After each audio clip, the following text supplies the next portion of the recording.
These officers never know when the next outburst will come. When people get arrested, they're mad. We start invading their close personal space. They get even more angry. In the line of fire, surrounded by drug addicts and the mentally ill, violence is the only certainty. We got no time for the games they play. Hold up, man. Hold up, man. Take my cuffs off. Ain't nobody talking to you. This is where crime and punishment meet. This is County Jail.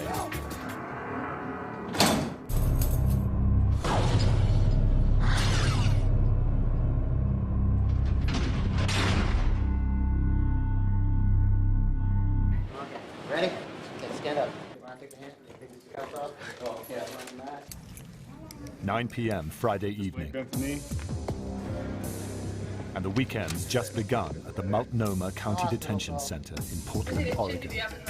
Officers here are on the front line in the never-ending battle against crime. When's the last time you shot up? Counter. Leave your hands on the counter. Walk your feet back to the edge of the mat. All right, you have any weapons, sharp objects, any drugs, any kind of program? Nope. Everybody arrested in the city of Portland tonight will be processed here, whether they like it or not. You. Don't touch me! Don't touch me! For deputies, that means confronting detainees who may be angry and aggressive, like this young woman who allegedly assaulted her boyfriend and attacked total strangers during a drinking binge. Gaining control is a constant challenge. It's gonna hurt. Don't touch me. It's a dangerous job. Many offenders are not only violent, but drug addicted and mentally ill. Deputy Bledsoe is a 12-year veteran at the booking counter, the first stop in the processing of people arrested on the street. He's learned to expect anything. Oh no, every night's different. You can't predict at the beginning of the shift how the night's going to go. I mean, we could use as a force. It could be a quiet night. We have no problems, and then sometimes we have to fill all these cells up back here. He often processes 100 individuals in a single day. This county jail is one of the busiest in America, booking 45,000 people a year with the same routine. Just put your hands on the end of the counter, walk your feet back to the end of the mat, and spread them out. Deputy Bledsoe and his fellow officers need to be on constant alert. Kept in a big open space.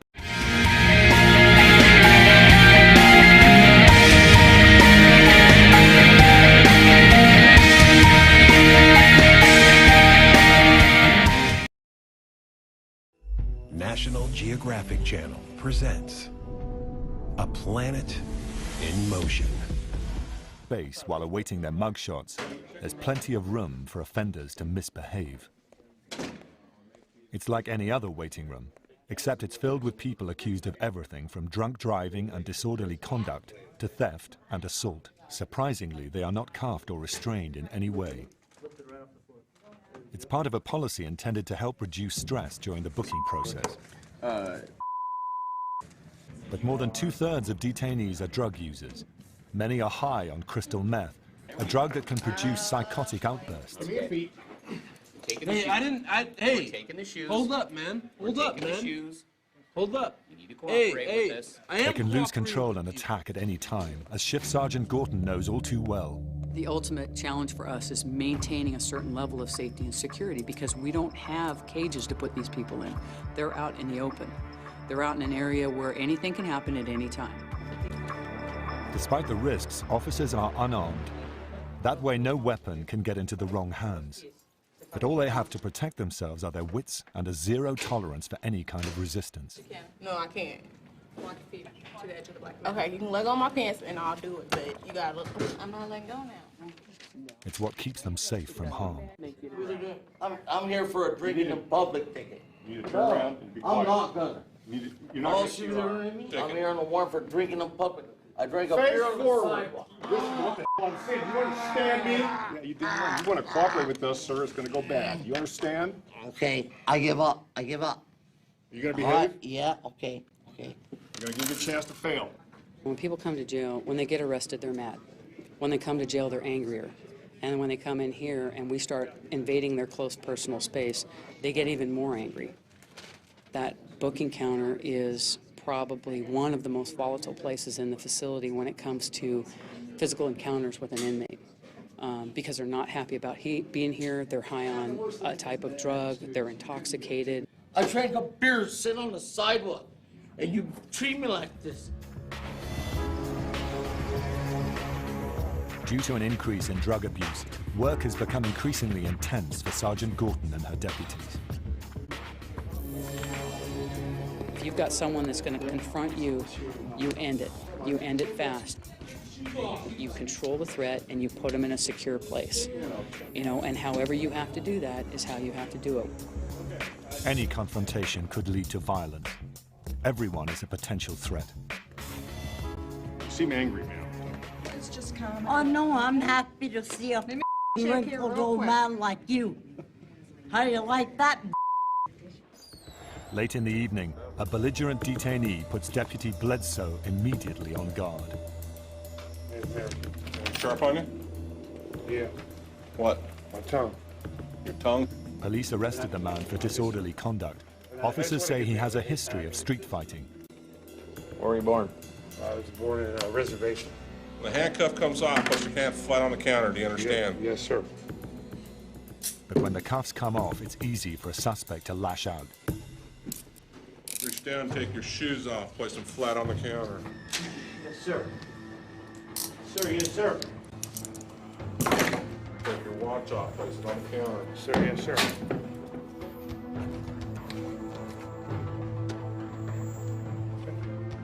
There's a napkin there? Well, sit in the back row, sir.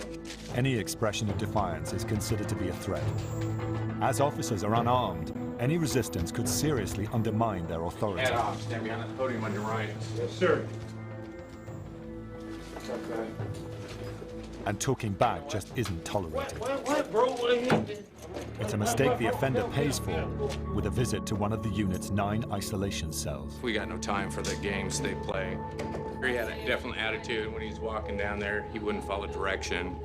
He went and stood behind to get his picture taken. He copped an attitude with me, and he just wouldn't cooperate. So we put him in ISO 4. The 6 by 9 foot room is a stripped down version of a standard cell with a wooden bench and no bed. With so many volatile drug addicts coming in nearly every night, the isolation cells are in constant use. That's very common. We'll have like maybe on a rough night, maybe 10 of these. More than that. The detention center deals with a constant flow of drug abusers. The initial booking process is just the beginning.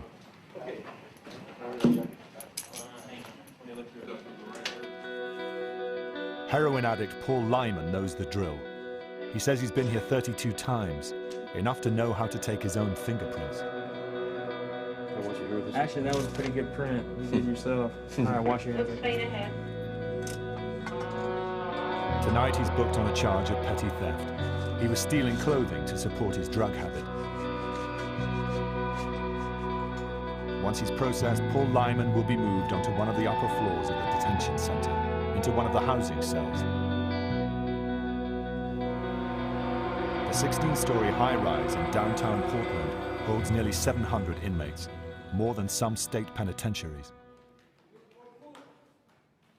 Inmates are held until their hearings or trials, or to serve sentences ranging from a few days to a full year.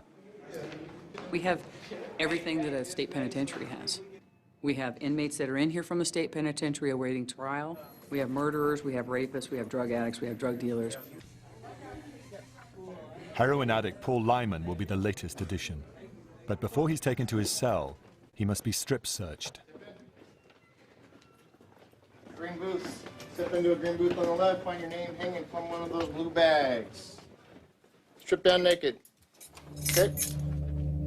Inmates often hide drugs and paraphernalia in clothing or body cavities.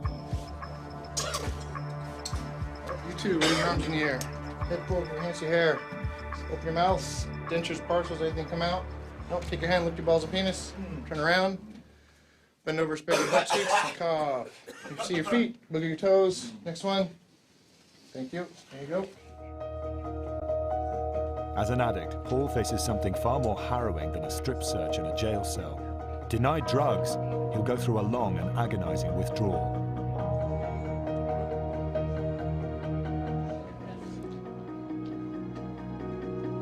With so many addicts coming through its doors, the detention center staffs a medical unit that specializes in treating substance abuse. Tonight, nurses will have to deal with Paul Lyman's heroin withdrawal. Staff nurse Topor will administer a course of drugs called a protocol to counter the harmful effects. We have several protocols, but we have a very specific one for alcohol withdrawal. And then we have another one for people in opiate heroin withdrawal. It's very specific also. They're based on the fact that both of those withdrawals can be so harmful that we really need to push those drugs in order to prevent further damage to this person who's really suffering from it. Down here to the left on the black line, stop at the corner. Addict Paul is now ready to be transferred to the detention center's 6th floor where his cell awaits. For now, he'll have nothing but a bed, a sink, and a toilet. And without heroin, he faces a series of long and painful days ahead.